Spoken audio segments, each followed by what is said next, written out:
Hey, you guys. So, I have been a full time content creator for the past 5 years, and I've been a six-figure earner every single year. So, I'm truly blessed. And one of the things that I struggled with the most on my journey was trying to have a healthy work life balance.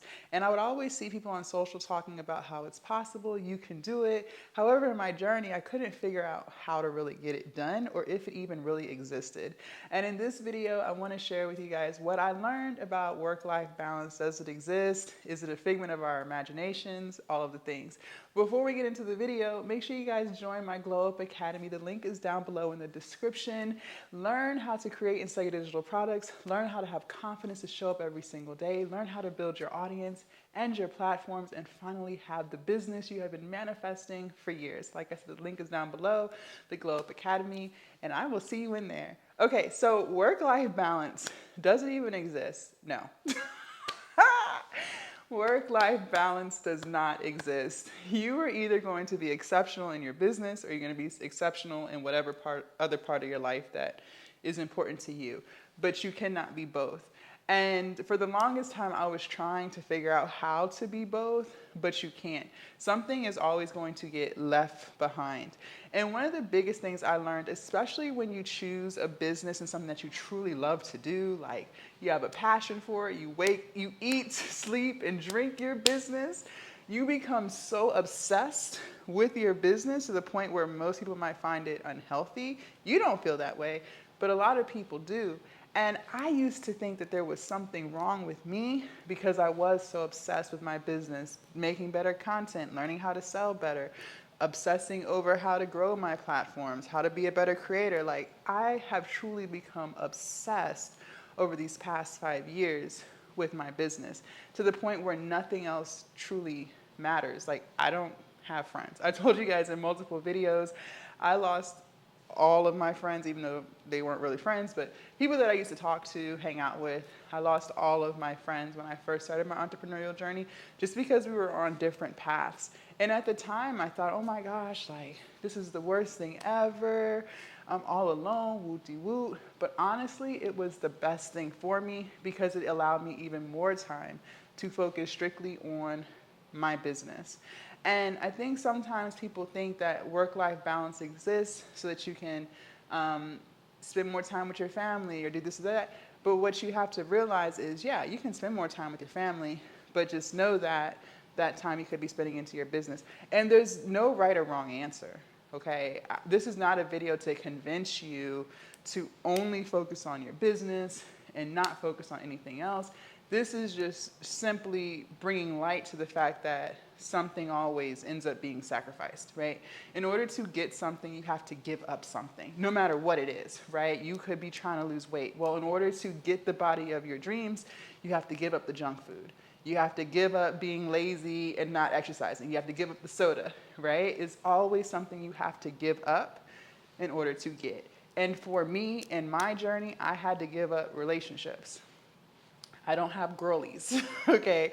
I'm not at the happy hours. I'm not on the girls' trips. I'm not in the group chats, right? I don't have any of that in my life. And for me, I am 1000% okay with that. For you, depending on what type of person you are or what your goals are, you may not be. You may not want to be solely focused on your business and not have girlfriends to hang out with, That's fine. Nobody can give you that answer. But I do want you to know, in order to get something, you have to give up something, right? And I don't want you to think that if you are more so like me, where you're obsessed with your business, you're obsessed with growing, you're obsessed with just being the best you can be when it comes to your business, your content, your products, whatever it is, I don't want you to think that there's something wrong with you. See, and that also ties into who you're around. And you have to understand that in order to be exceptional, you're gonna have to do what most people don't do. Most people do not eat, sleep, and drink their business. Most people do not work on their business 15 hours a day. Most people don't do any of those things, right? So you have to understand, who is it that's making you feel like you're crazy, okay? Most people don't even have a business. If we're just being honest, most people don't have the dreams that you have. Maybe your dream is to have financial freedom. Well, most people don't even have that. So who is making you feel like you choosing your business is wrong? And then ask yourself, Are they doing anything that you want to do?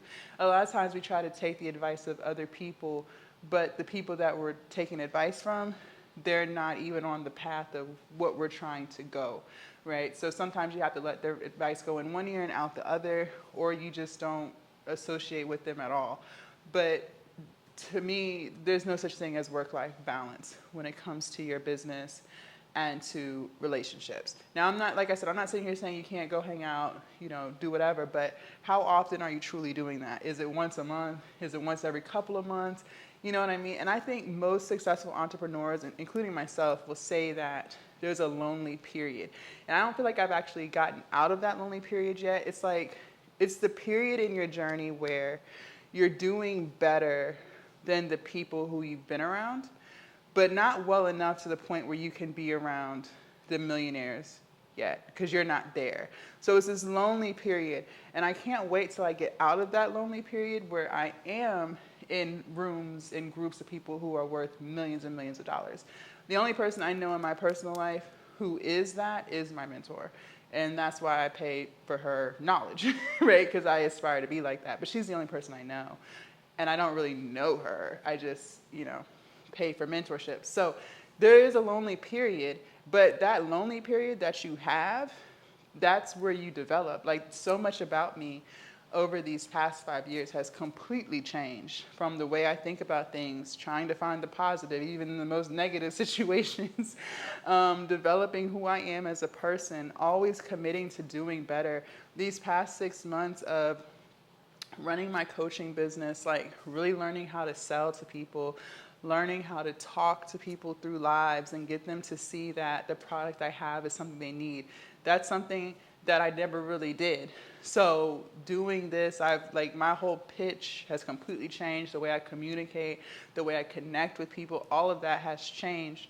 So it's really a period where you grow. Also, I lost over 100 pounds.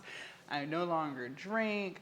I'm so disciplined now than what I ever used to be.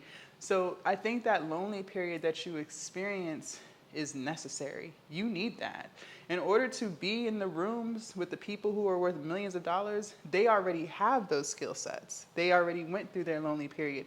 And it's going to require you to go through one too, so you can come out an even better person, a sharper person, a person that doesn't give up, a person that keeps believing in themselves, even when the bank account ain't matching, even when the sales ain't lining up, you still keep believing in yourself.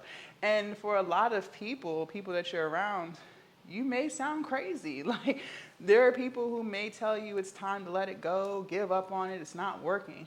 But you have to be that person that's mentally strong enough to be like, no, I'm going to keep going, right? So back to the whole work-life balance thing, I personally don't think that exists.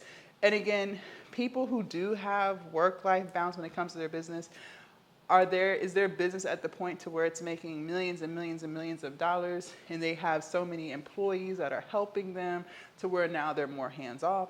Or is their business just kind of mediocre, right?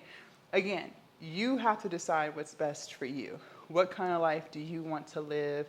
What kind of experiences do you want to have? Again, there's only a small percentage of people who want to be exceptional, because being exceptional is going to require you to do what no one else does, right? There's only a small percentage of people who do that. I aspire to be exceptional. So that's why I'm posting 15 reels a day. That's why I go live twice a day. That's why I'm doing all of these things to grow my brand, because I aspire to be that. However, you might not have those aspirations. And again, that's fine. I'm not telling you that you should or that you shouldn't. I'm just answering, does work-life balance really even exist? And from my experience so far, no, haven't found it. I do not think it exists. Make sure you guys click the link down below. Join my Glow Up Academy. Again, it's only $39 a month. Let me teach you how to sell your digital products, create them, build your platforms, grow your audience, and finally build the business of your dreams. We also meet live every single Thursday, and you get the replays of those as well. All right. I hope you guys enjoyed this video. Leave a comment down below. Let me know what your thoughts are on work-life balance. And if I said anything that resonated with your spirit and vibrated with your soul, give this video a thumbs up and subscribe. And I'll see y'all in my next YouTube video. Bye.